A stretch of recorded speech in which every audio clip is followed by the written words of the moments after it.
The gleaming towers of Dubai's skyline reflected the morning sun on September 18, 2023, as construction workers discovered what remained of Emily Carter's body in a concrete foundation that was never meant to serve as her grave. The 26-year-old flight attendant from Dallas had traveled to the United Arab Emirates 2 months earlier, lured by promises of a fairy tale life, as the chosen companion of Sheikh Khalid Al Mansour, a wealthy businessman who claimed connections to Dubai's ruling family. Instead of the luxury and security she had been promised, Emily found herself trapped in a nightmare of cultural isolation, psychological manipulation, and ultimately, brutal murder that her killer believed would remain hidden forever beneath the gleaming facade of one of the world's most modern cities. Emily's journey to her death had begun with what seemed like a romantic encounter straight from a Hollywood fantasy. During a routine flight from Dallas to Dubai in July 2023, she had been approached by an impeccably dressed man who identified himself as Sheikh Khalid, claiming to be captivated by her beauty and professionalism. His business-class seat, expensive watch, and confident demeanor suggested exactly the kind of wealthy, sophisticated international traveler that flight attendants encountered regularly but rarely formed personal connections with. "You possess a grace that belongs in palaces, not airplane aisles," Khalid had told her during their initial conversation, his accent adding exotic appeal to words that seemed crafted to appeal to every romantic fantasy Emily had ever entertained about escaping her ordinary life. "I would be honored to show you the real Dubai, not the tourist version, but the world where dreams become reality for those brave enough to seize extraordinary opportunities." What Emily interpreted as spontaneous attraction was actually the calculated approach of a predator who had been observing American flight crews for months, studying their backgrounds, schedules, and psychological vulnerabilities to identify ideal victims for his systematic exploitation of foreign women. Khalid's knowledge of her work routines, her financial struggles, and her romantic availability hadn't come from casual conversation, but from extensive research that included social media analysis and intelligence gathered from corrupt airline employees who provided passenger information for substantial payments. The courtship that followed their initial meeting was designed with surgical precision to overcome Emily's natural caution while exploiting her deepest desires for financial security and romantic adventure. Khalid's gifts began modestly: expensive perfume delivered to her hotel, flowers waiting in her crew rest area, handwritten notes expressing admiration for her intelligence and beauty. Each gesture was calculated to feel personal and spontaneous, while actually following a script that had been perfected through previous victims who had learned too late that fairy tales could become horror stories. Emily's friends and family in Dallas had expressed concern about the relationship's rapid progression, particularly when she began discussing the possibility of relocating to Dubai for what Khalid described as a cultural exchange position that would allow her to experience authentic Emirati life while serving as his personal liaison for international business opportunities. Her best friend Sarah Lopez had been particularly vocal about red flags that Emily dismissed as jealousy or cultural misunderstanding. "He's offering me everything I've ever dreamed of," Emily had told Sarah during their final phone conversation before her departure for Dubai. "A beautiful home, financial security, travel to places I could never afford on my own, and the chance to be part of something bigger than serving drinks at 30,000 feet.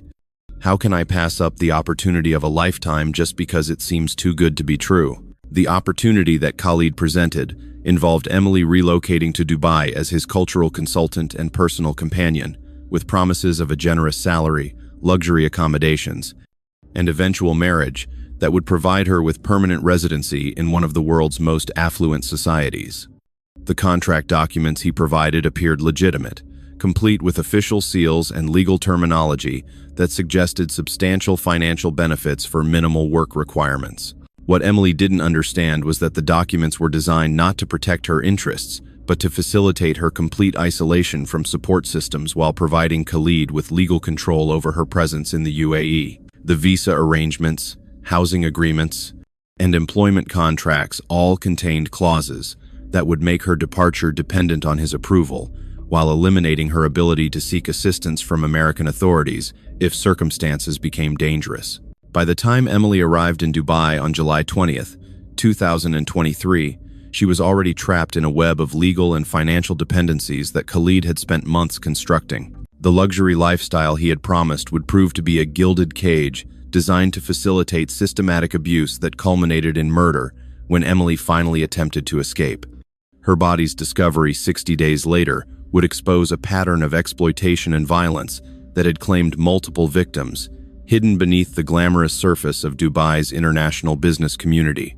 Emily Carter clocked in for American Airlines Flight 2847 to Dubai on July 15, 2023, expecting another routine international assignment that would add valuable foreign destination experience to her aviation career, while providing the overtime pay she needed to accelerate her student loan payments. The Dallas-based flight attendant had been working international routes for 3 years, developing a reputation among crew members for her professionalism and ability to handle difficult passengers with grace that made her popular among both colleagues and frequent travelers.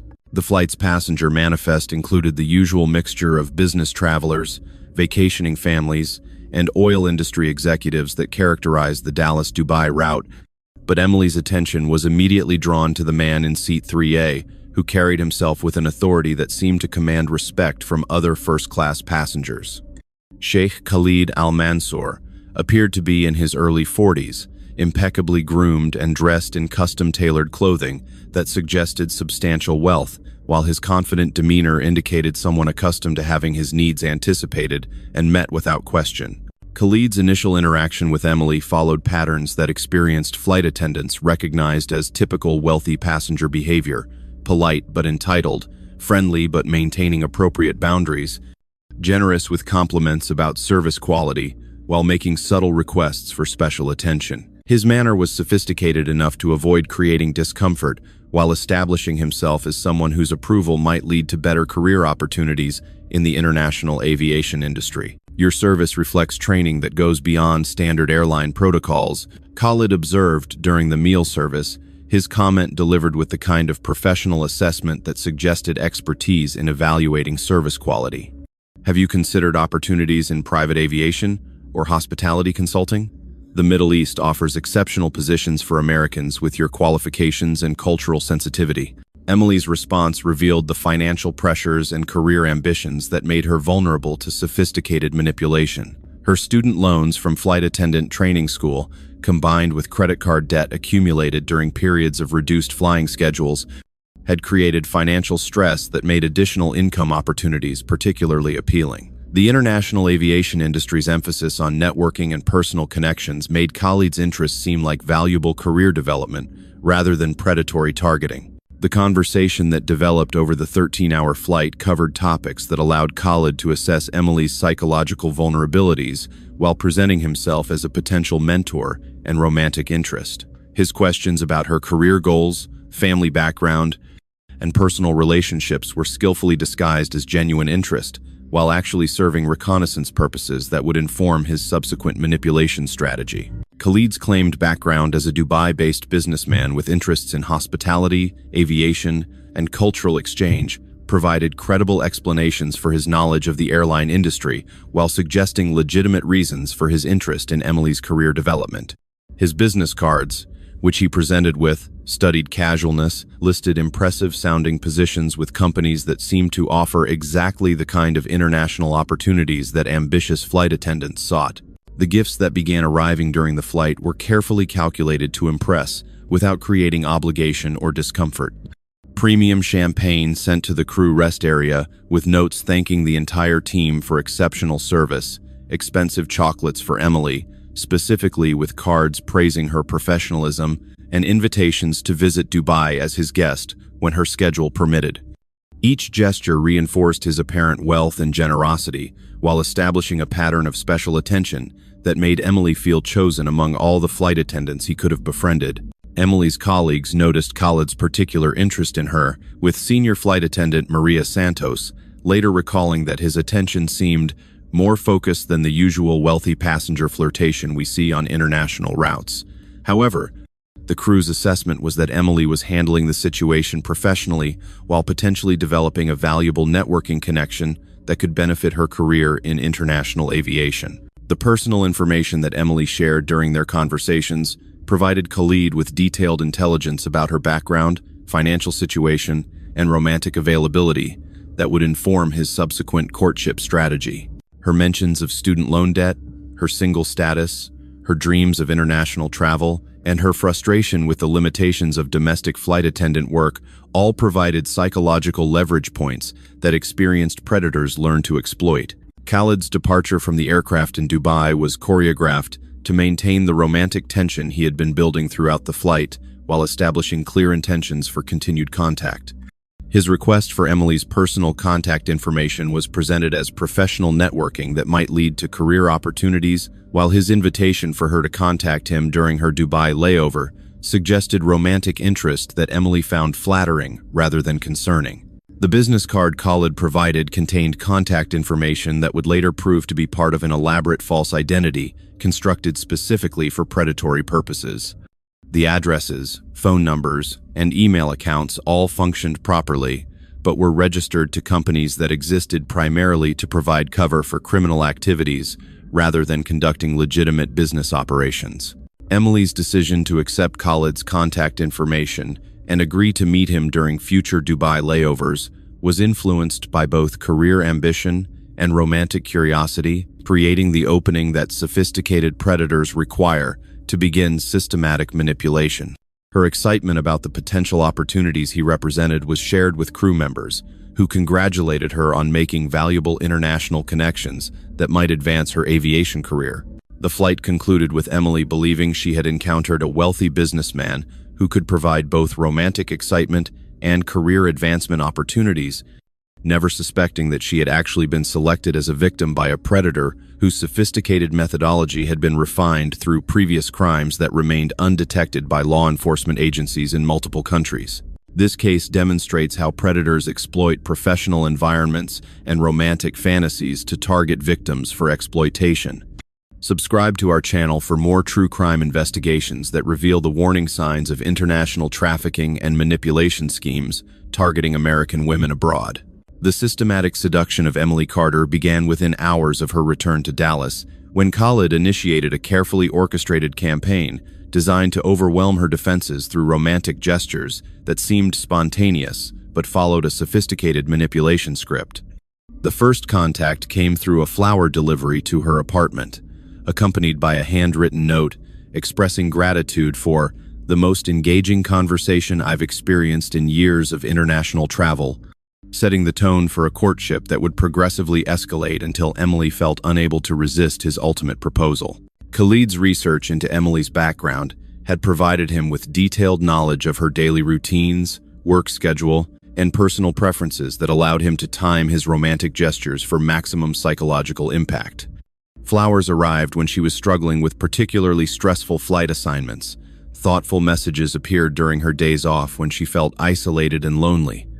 And expensive gifts were delivered precisely when her financial anxieties were most acute, creating the impression that he possessed almost supernatural sensitivity to her emotional needs. The gifts themselves were carefully selected to suggest both immense wealth and personal attention to her individual tastes. Designer perfume that cost more than Emily's monthly car payment, jewelry featuring her birthstone despite her never mentioning her birthday, and electronics that replaced items she had mentioned needing during their flight conversation. Each present was accompanied by messages that reinforced his apparent deep interest in her well-being, while gradually establishing expectations for reciprocal emotional investment. Emily's response to Khalid's attention followed patterns that he had learned to exploit through previous victims, involving initial surprise and gratitude that evolved into anticipation and dependence as his gifts became more frequent and valuable. Her social media posts began featuring his presence with increasing pride, while her conversations with friends shifted from amazement at his generosity to casual mentions of Khalid, as if he were already an established part of her life. The communication strategy that Khalid employed involved multiple channels designed to create the impression of constant connection, while actually maintaining careful control over information flow and emotional manipulation. Text messages arrived at optimal times to influence her mood, phone calls were scheduled to interrupt stressful moments with romantic distraction, and video calls showcased his luxurious Dubai lifestyle, while reinforcing the contrast with her modest Dallas apartment. Sarah Lopez, Emily's closest friend, began expressing concern about the relationship's intensity and Khalid's apparent wealth during conversations that revealed red flags Emily was systematically ignoring. "Nobody sends $1,000 gifts to someone they met once on an airplane," Sarah warned. "Either he's trying to buy you, or he's not who he claims to be. Normal people don't operate like this, no matter how rich they are." Emily's responses to her friend's concerns demonstrated the psychological impact of Khalid's manipulation campaign as she began defending him against criticism while minimizing legitimate warnings about his behavior. "You don't understand Middle Eastern culture," Emily would respond. "Generosity is different there, and successful men express interest differently than American guys. I can't judge him by Dallas standards when he's operating from a completely different cultural context." The cultural element of Khalid's manipulation strategy was particularly effective because it allowed him to explain away behavior that would seem obviously predatory in an American context, while presenting himself as educating Emily about sophisticated international romance. His gifts, attention, and romantic intensity were reframed as evidence of cultural differences rather than warning signs of systematic grooming and manipulation. Financial intelligence gathering became a crucial component of Khalid's campaign as he gradually learned about Emily's debt, salary, and economic anxieties through casual conversations that seemed like normal romantic disclosure. Her student loans, credit card balances, and concerns about her financial future all provided leverage points that he would later exploit when presenting his relocation proposal as a solution to her economic problems. The escalation timeline that Khalid followed was designed to create progressive emotional investment while preventing Emily from having time to seek outside perspectives or conduct independent research into his background. Each phase of increased intimacy and commitment was presented as natural relationship progression rather than systematic manipulation, designed to isolate her from support systems and rational decision-making processes. Video calls showcasing Khalid's Dubai lifestyle served multiple manipulation purposes, providing apparent evidence of his wealth and status, while familiarizing Emily with environments she would later inhabit as his prisoner. The luxury apartments, expensive cars, and exclusive venues he displayed created romantic fantasies about the life she could experience, while actually serving as reconnaissance information about the locations where she would be confined and controlled. The employment opportunity that Khalid eventually presented was disguised as romantic commitment combined with career advancement, offering Emily a position as his cultural liaison and personal assistant that would provide her with a substantial salary, while allowing them to develop their relationship in his home environment. The proposal was structured to appeal simultaneously to her romantic desires and her financial anxieties, making rejection seem both unromantic and economically irrational. Legal documentation that accompanied Khalid's employment offer appeared legitimate and financially attractive, including visa sponsorship, housing arrangements, and salary guarantees that seemed to protect Emily's interests, while actually providing Khalid with complete control over her legal status in the UAE. The contracts were written in complex legal language that disguised clauses allowing him to control her movement, communication, and departure from the country.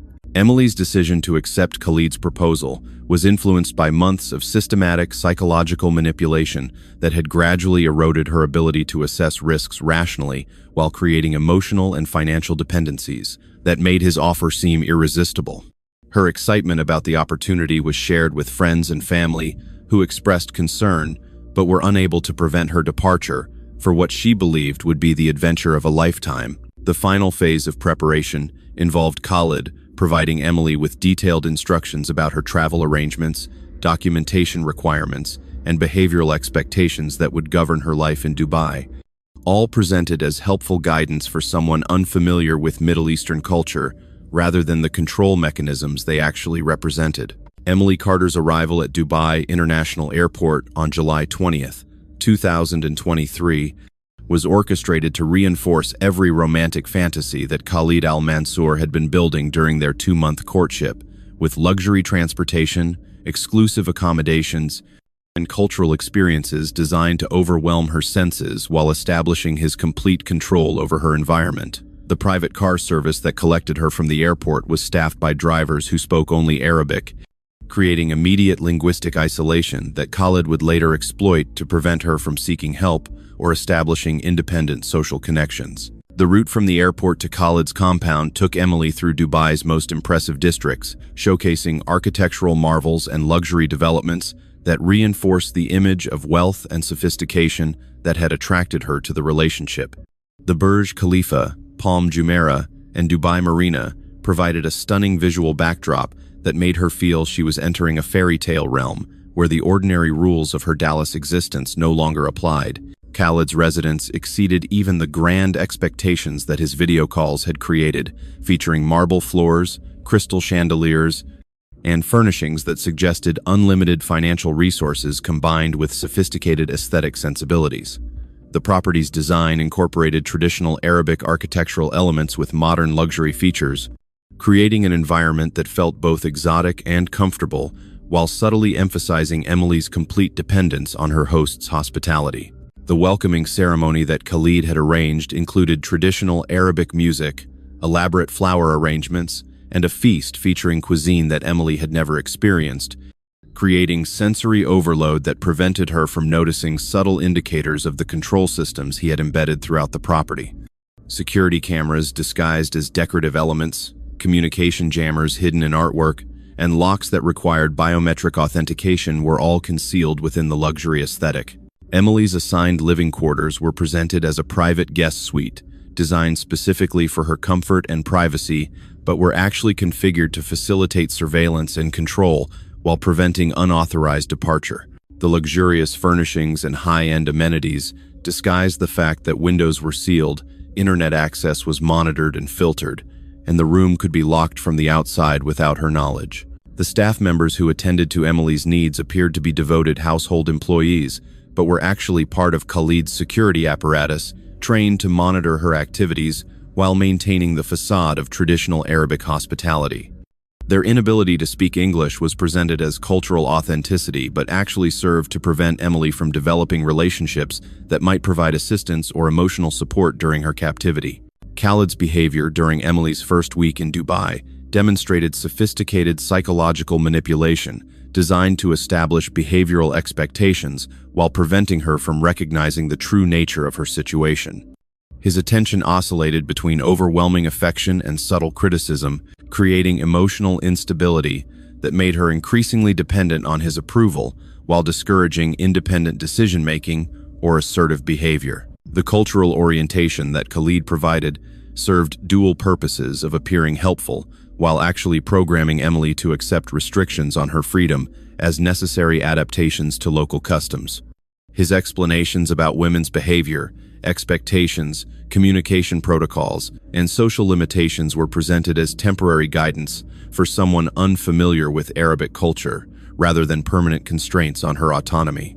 Shopping expeditions and cultural excursions during Emily's first week were carefully controlled experiences designed to reinforce her sense of privilege while preventing her from establishing independent familiarity with Dubai geography or resources. The luxury boutiques, exclusive restaurants, and private tours showcased the lifestyle benefits of her relationship with Khalid, while ensuring that she never learned how to navigate the city independently or identify locations where she might seek assistance. Communication with her family and friends in Dallas was gradually restricted through technical problems and scheduling conflicts that Khalid attributed to international time zone differences and Dubai's communication infrastructure limitations. Emily's calls and messages became increasingly sporadic, as Khalid's control systems prevented her from maintaining regular contact with potential support networks that might recognize warning signs or provide assistance. The first indication that Emily's situation was not what she had expected came when she attempted to explore Dubai independently and discovered that her movements were being monitored and restricted. When she expressed interest in visiting tourist attractions alone or meeting other American expatriates, Khalid's responses revealed underlying control motivations disguised as protective concern for her safety and cultural sensitivity. Financial control mechanisms became apparent when Emily realized that her promised salary was being deposited into accounts that she couldn't access independently, while her personal credit cards had been temporarily suspended due to international banking security protocols that Khalid claimed were standard for American citizens working in the UAE.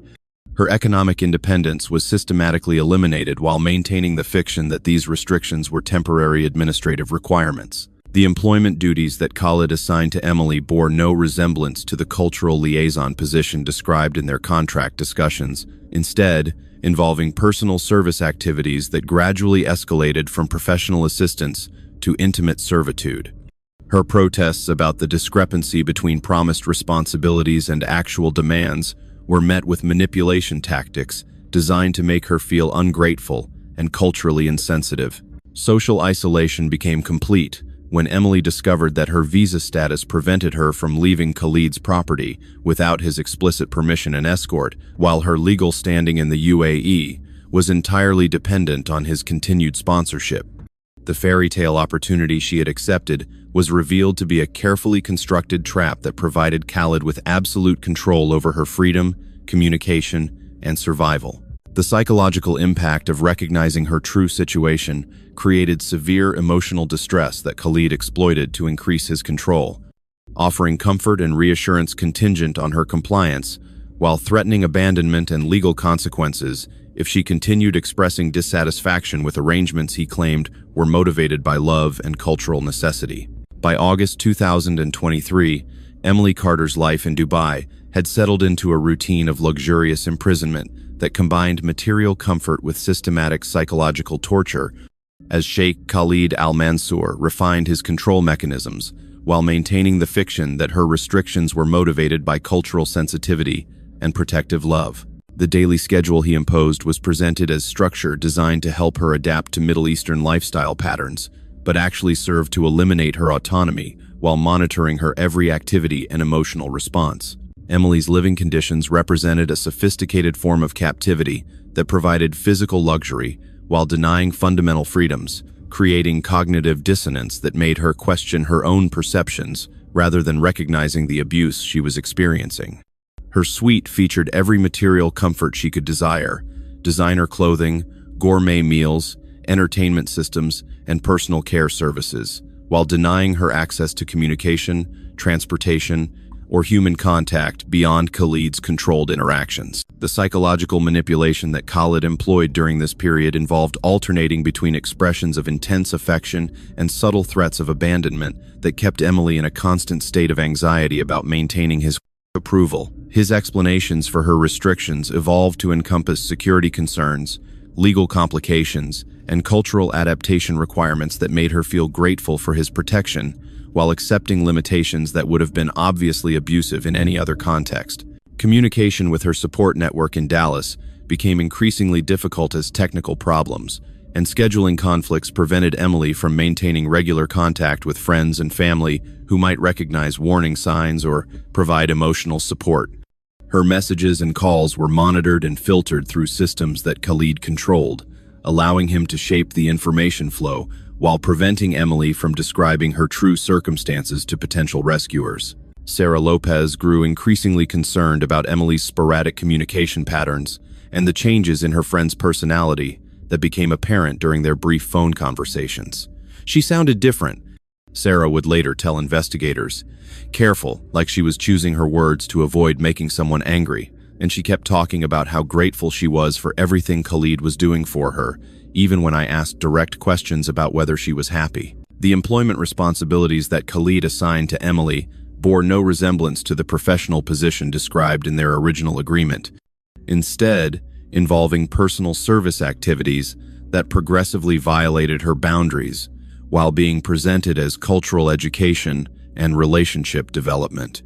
Her attempts to assert professional boundaries were met with manipulation tactics that reframed her resistance as cultural insensitivity and romantic rejection. Financial control became absolute, as Emily discovered that her promised salary was being deposited into accounts that required Khalid's authorization for access, while her personal financial resources had been frozen through legal mechanisms that he claimed were standard security protocols for foreign workers in the UAE. Her economic independence was completely eliminated while maintaining the fiction that these arrangements were temporary administrative requirements. The household staff who attended to Emily's daily needs were actually part of Khalid's surveillance apparatus, trained to monitor her activities and emotional state while maintaining the appearance of traditional domestic service. Their inability to communicate in English prevented Emily from developing relationships that might provide assistance, while their constant presence eliminated any possibility of privacy or independent action. Cultural isolation became a primary tool of control,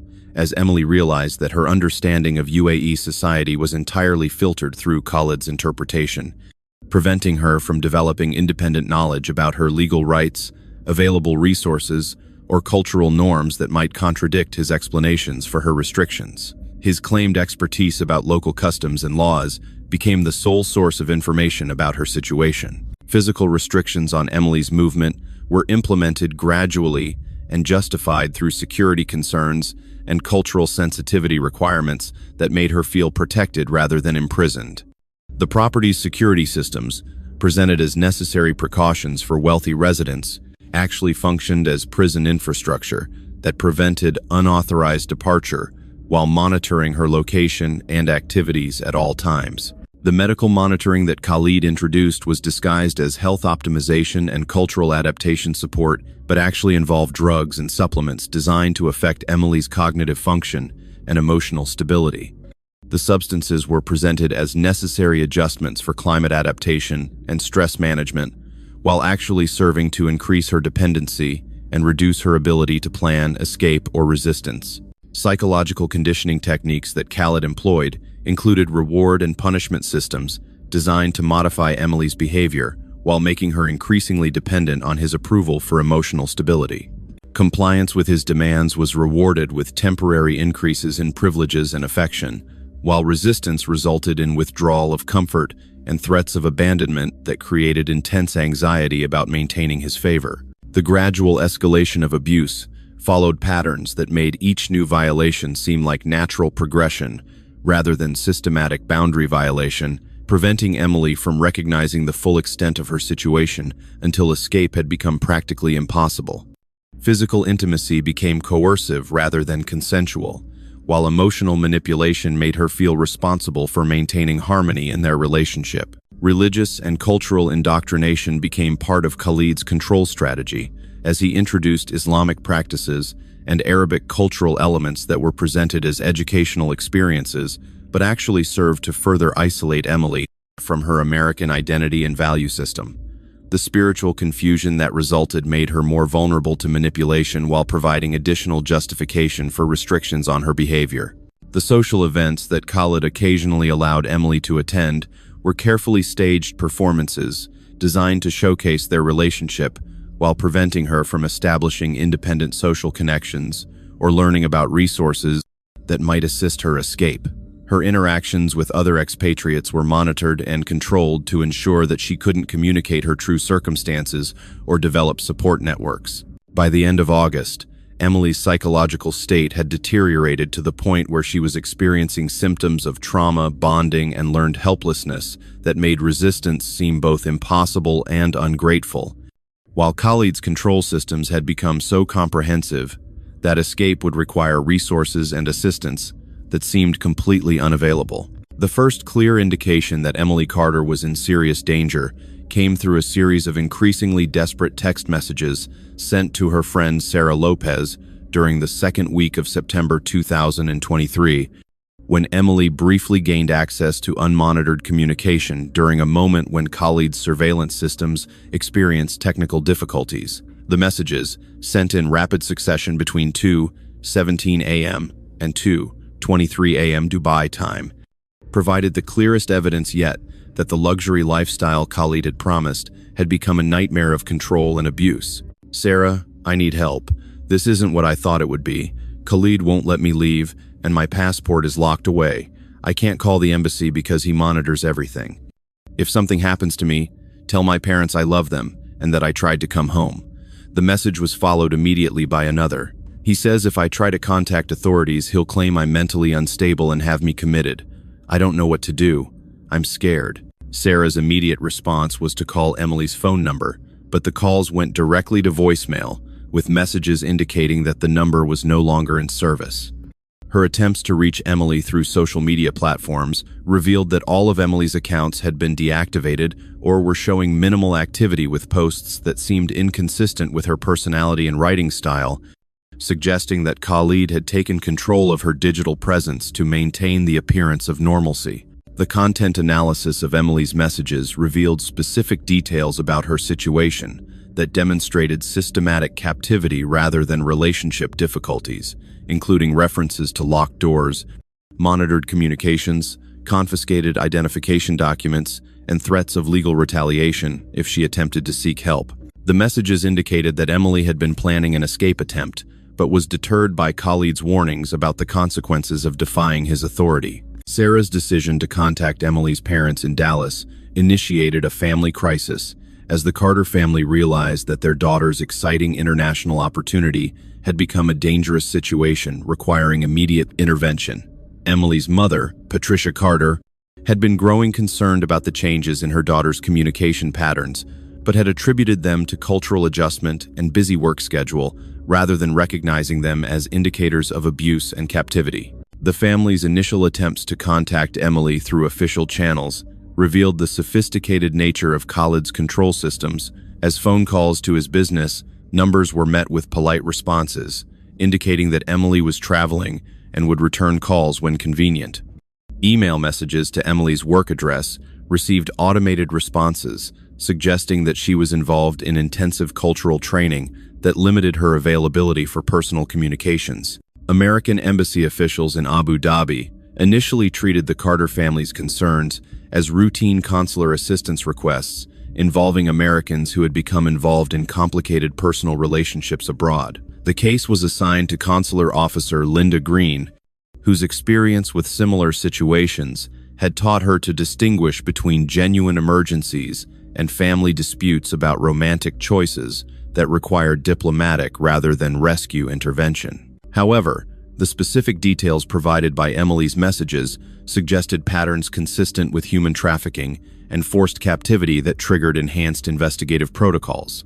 Green's preliminary research into Sheikh Khalid al-Mansour's background revealed concerning inconsistencies in his claimed identity and business affiliations that suggested possible criminal activity beyond relationship abuse. The investigation expanded when Green discovered that Khalid's visa sponsorship documentation for Emily contained irregularities that violated UAE employment laws, while his claimed business registrations didn't match official government databases.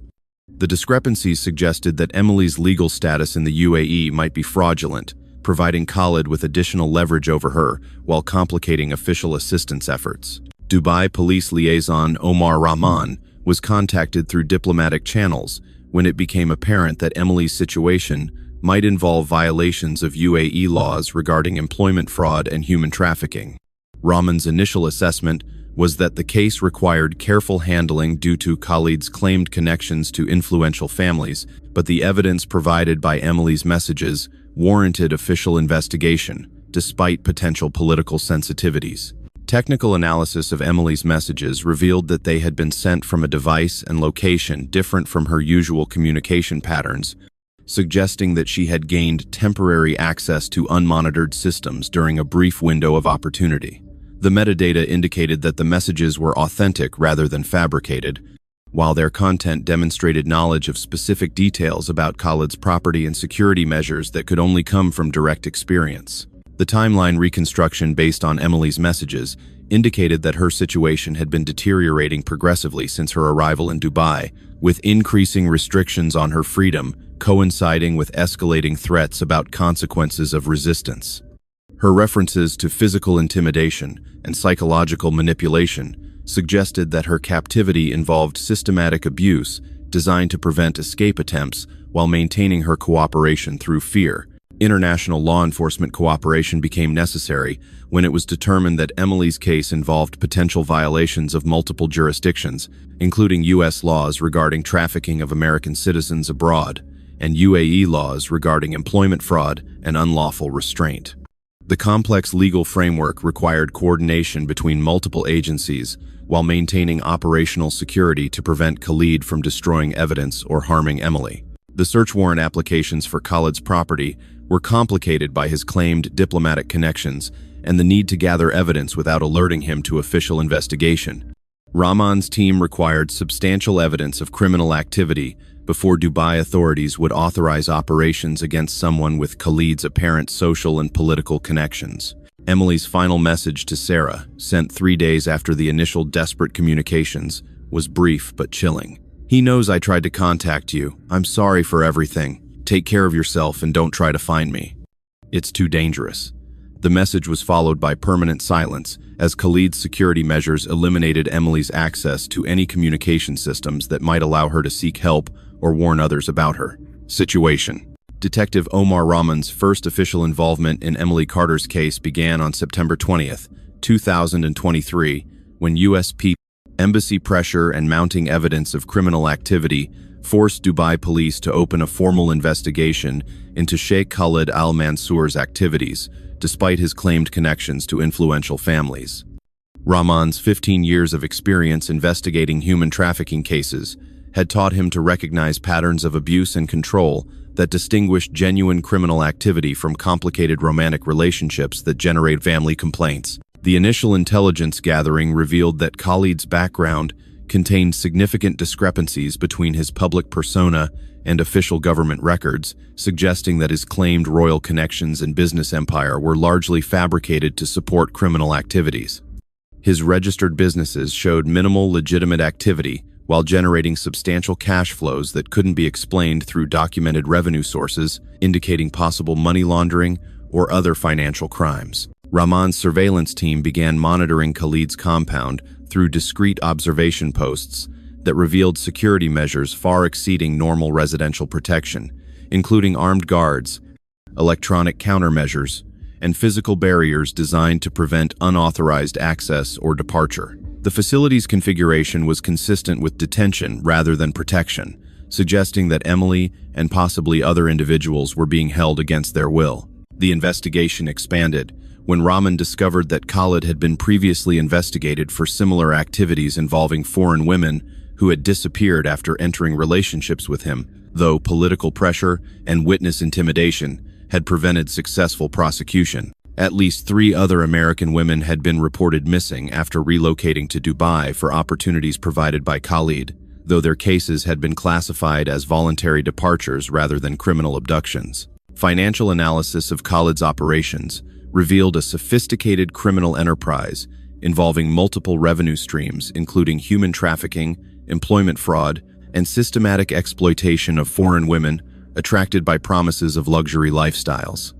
The monetary flows indicated international connections that suggested Khalid was part of a broader network rather than operating independently. Technical surveillance of Khalid's communications required specialized equipment and legal authorization that took weeks to obtain due to his claimed diplomatic immunity and political connections. When monitoring was finally authorized, it revealed conversations about inventory management and asset disposal that suggested Emily's life was in immediate danger, as Khalid planned to eliminate evidence of his criminal activities. The breakthrough in establishing Emily's location came when thermal imaging of Khalid's compound revealed human occupancy in secured areas of the property that weren't consistent with normal residential use. The imaging data, combined with communications intercepts, indicated that multiple individuals were being confined in conditions consistent with imprisonment rather than guest accommodation. International cooperation became crucial when Rahman's investigation revealed that Khalid's criminal network operated across multiple countries, with similar operations in several Gulf states involving the systematic exploitation of Western women attracted by promises of employment or marriage opportunities. The scope of the enterprise suggested hundreds of potential victims over several years of operation. Ambassador Linda Green's diplomatic pressure proved essential in overcoming political obstacles to the investigation, as her office provided evidence that Khalid's activities were damaging UAE's international reputation and violating treaties regarding protection of American citizens abroad. The diplomatic intervention authorized enhanced investigative methods that would normally be restricted due to political sensitivities. The surveillance evidence that Rahman's team gathered included audio recordings of conversations between Khalid and his associates, discussing Emily's resistance to their control and the need to resolve the situation permanently before international pressure could interfere with their operations. The recordings indicated that Emily was alive, but in immediate danger, as Khalid planned her elimination. Psychological profiling of Khalid revealed patterns consistent with psychopathic personality disorder, combined with narcissistic traits that made him extremely dangerous to victims who threatened his control or attempted to escape his influence. The profile suggested that Emily's attempts to seek help had likely triggered escalating violence that would culminate in her murder unless intervention occurred quickly. Legal complications arose when Rahman discovered that Emily's visa status had been manipulated to classify her as a willing participant in employment arrangements, making her situation appear consensual despite evidence of fraud and coercion. The documentation that Khalid had provided to immigration authorities created legal obstacles to rescue operations, while providing him with claims of legitimacy that complicated criminal prosecution efforts. The rescue operation planning required coordination between multiple agencies, while maintaining operational security to prevent Khalid from detecting official interest in his activities. Rahman's team needed to gather sufficient evidence for criminal prosecution while ensuring Emily's safety during what would likely be a heavily defended compound assault against armed security personnel. Intelligence gathering revealed that Khalid's compound contained multiple hidden areas where victims could be concealed or eliminated quickly if rescue operations were detected prematurely.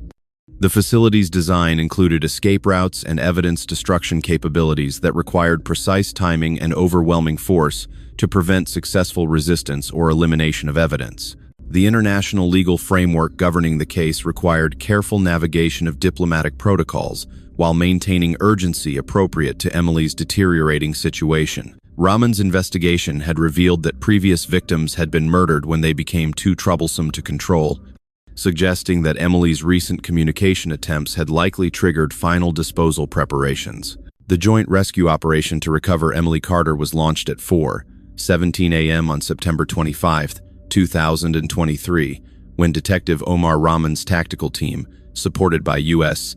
Embassy security personnel and UAE Special Forces, executed simultaneous assaults on 3 properties owned by Sheikh Khalid al-Mansour, based on intelligence, indicating that Emily was being held in a secured underground facility designed for long-term detention of trafficking victims. The primary assault targeted Khalid's main compound, where thermal imaging had detected human presence in basement areas that weren't shown on official building plans, suggesting secret detention facilities that could house multiple victims while avoiding detection by routine inspections. The operation required explosive entry techniques due to reinforced security measures that included steel doors, electronic locks, and armed guards positioned to prevent unauthorized access. Rahman's team encountered immediate resistance from Khalid's security personnel, who had been trained and equipped for combat operations rather than standard residential protection, indicating that the facility was designed to withstand law enforcement assault rather than providing legitimate security services. The firefight that ensued lasted over 20 minutes and resulted in multiple casualties among Khalid's forces, while tactical officers worked to penetrate deeper into the compound. The discovery of Emily's location required systematic searching of the facility's hidden areas, as Khalid had constructed multiple decoy rooms and false walls designed to conceal detention spaces from casual observation or standard search procedures.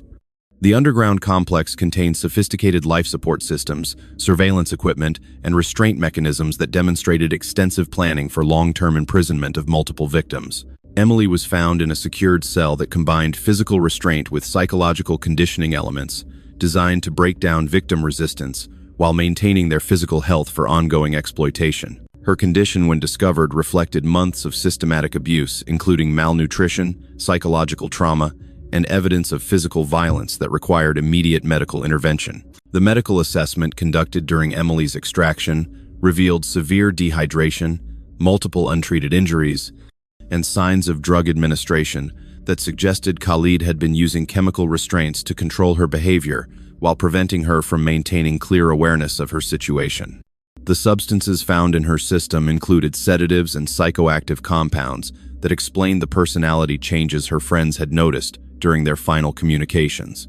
Khalid himself was captured, attempting to flee through an escape tunnel that connected his compound to a nearby commercial building, carrying documents and electronic devices that contained evidence of his broader criminal enterprise, including victim identification records, financial transaction histories, and communications with international criminal associates involved in human trafficking operations. The evidence seized during the operation included detailed records of at least 15 other victims who had been processed through Khalid's trafficking network over the past 5 years, with documentation indicating that most had been murdered when they became too difficult to control or when their disappearances generated unwanted attention from law enforcement agencies. Emily's rescue was complicated by her psychological condition, as months of abuse and manipulation had created trauma bonding effects that made her initially resistant to assistance from law enforcement personnel. Her immediate response to rescue was confusion and fear rather than relief, demonstrating the sophisticated psychological conditioning that Khalid had employed to control his victim's behavior and perception of reality. The international coordination required to secure Emily's repatriation involved diplomatic negotiations between U.S. and UAE authorities regarding jurisdiction over the criminal prosecution, while ensuring her immediate medical care and psychological support. Ambassador Linda Green's office worked to expedite her return to American medical facilities, while preserving evidence needed for prosecution of Khalid's criminal network. Secondary operations conducted simultaneously at Khalid's other properties resulted in the recovery of additional evidence, including financial records, communication equipment, and victim identification materials that revealed the scope of his trafficking operations across multiple countries. The coordinated raids prevented destruction of evidence, while capturing associates who might otherwise have escaped or eliminated witnesses. The investigation of Khalid's facilities revealed sophisticated infrastructure for victim processing, including medical examination areas, psychological conditioning rooms, and communication monitoring systems that demonstrated industrial-scale human trafficking operations rather than individual criminal activity. The level of organization suggested backing by major criminal enterprises with substantial financial resources and international connections.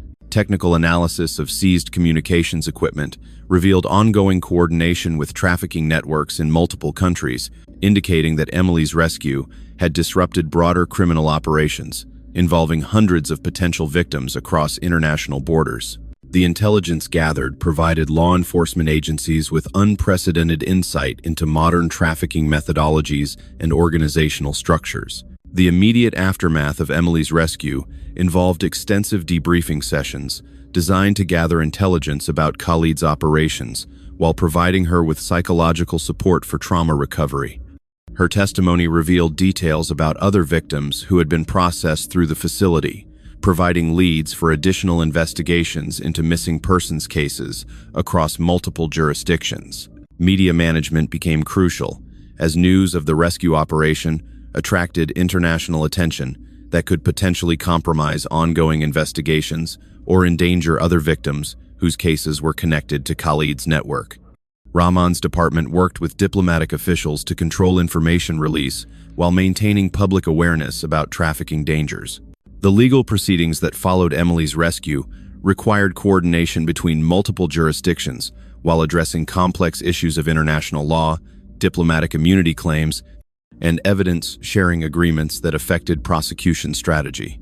Khalid's claimed connections to influential families created political complications that required careful navigation to ensure successful prosecution. Emily's physical recovery began immediately with medical treatment for her injuries and chemical dependency issues created by forced drug administration, while her psychological rehabilitation would require extensive therapy to address trauma, bonding, learned helplessness, and identity confusion created by months of systematic abuse and manipulation. The rescue operation's success demonstrated the effectiveness of international cooperation in combating sophisticated trafficking networks, while highlighting the resources and expertise required to identify and penetrate criminal organizations that exploit diplomatic and legal protections to avoid detection and prosecution. The comprehensive investigation that followed Emily Carter's rescue exposed Sheikh Khalid al-Mansour as the leader of an international human trafficking network that had operated for over a decade, systematically targeting Western women through sophisticated romance and employment schemes that lured victims to Middle Eastern locations where they were enslaved, exploited, and ultimately murdered when they became too troublesome to control, or their disappearances attracted unwanted attention. Forensic analysis of evidence seized from Khalid's facilities revealed detailed records documenting the fates of 43 women who had been processed through his trafficking network since 2013, with documentation indicating that 37 had been murdered after periods of captivity ranging from several weeks to over 2 years. The systematic nature of the killings demonstrated that murder was an integral part of the operation, rather than an exceptional response to resistance. Emily's testimony provided crucial insight into the psychological conditioning methods that Khalid employed to control victims, including systematic isolation from support networks, financial dependency creation, cultural confusion, exploitation, and trauma bonding techniques that made victims feel responsible for their own victimization while preventing them from seeking help or attempting escape. The international scope of Khalid's operations became clear when intelligence analysis revealed coordinated activities across 12 countries, with recruitment networks in the United States, Canada, Australia, and several European nations feeding victims to processing facilities in the UAE, Saudi Arabia, Qatar, and Kuwait. The organization's structure resembled a multinational corporation more than traditional criminal enterprise, with specialized departments handling recruitment, transportation, detention, and disposal of victims. Financial investigation revealed that Khalid's network had generated over $50 million in profits through victim exploitation, asset theft, and related criminal activities including identity fraud, money laundering, and illegal organ harvesting from murdered victims. The economic scale of the operation demonstrated that human trafficking had become a major revenue source for organized criminal enterprises operating in the Gulf region. Dr. Amira Hassan, the forensic psychiatrist who evaluated Emily during her recovery, provided expert testimony about the sophisticated psychological manipulation techniques that trafficking networks employ to control victims while maintaining operational security. The level of psychological conditioning that Emily experienced represents state-of-the-art mind control methodology that combines elements of cult programming, military interrogation techniques, and clinical psychology to create complete psychological dependency, Hassan explained. The victim identification process revealed that Khalid had specifically targeted successful, independent women whose disappearances would initially be attributed to voluntary lifestyle changes rather than criminal activity, providing the network with extended operational periods before law enforcement intervention became likely. Emily's profile as a flight attendant with international travel experience and limited family oversight made her an ideal victim for the organization's methodology. Technology analysis of Khalid's communication systems revealed coordination with similar trafficking networks operating in other regions, suggesting that Emily's case represented one component of a global criminal enterprise involving thousands of victims and hundreds of operational personnel across multiple continents. The intelligence gathered provided law enforcement agencies with unprecedented insight into modern slavery operations. The medical examination of Emily's condition revealed evidence of systematic torture designed to break down psychological resistance while maintaining victim health for ongoing exploitation. The techniques employed included controlled nutrition, chemical dependency creation, sleep deprivation, sensory manipulation, and psychological conditioning that demonstrated extensive knowledge of human physiology and psychology. Legal proceedings against Khalid were complicated by his extensive corruption of local officials, including police officers, immigration authorities, and judicial personnel who had been receiving payments to ignore or suppress evidence of trafficking activities.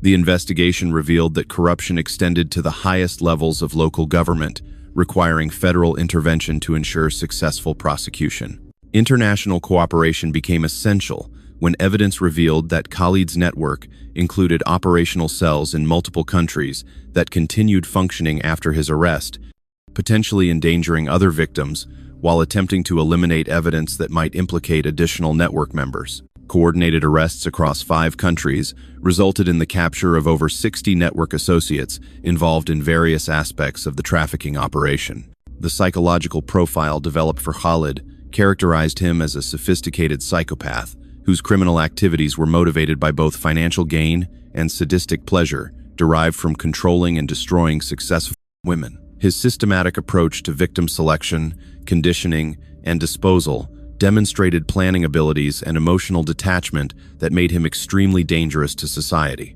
Victim advocacy organizations used Emily's case to highlight the sophistication of modern trafficking networks and the vulnerability of successful women to romantic and employment schemes that exploit their ambitions and desires for adventure. The case became a landmark example of how traffickers adapt their methodologies to target educated, independent women who might not recognize traditional trafficking warning signs. The evidence gathered from Khalid's operations provided researchers with detailed documentation of trafficking methodologies that had previously been theoretical, contributing to improved understanding of victim psychology, recruitment techniques, and organizational structures that enable international criminal enterprises to operate successfully across legal and cultural boundaries.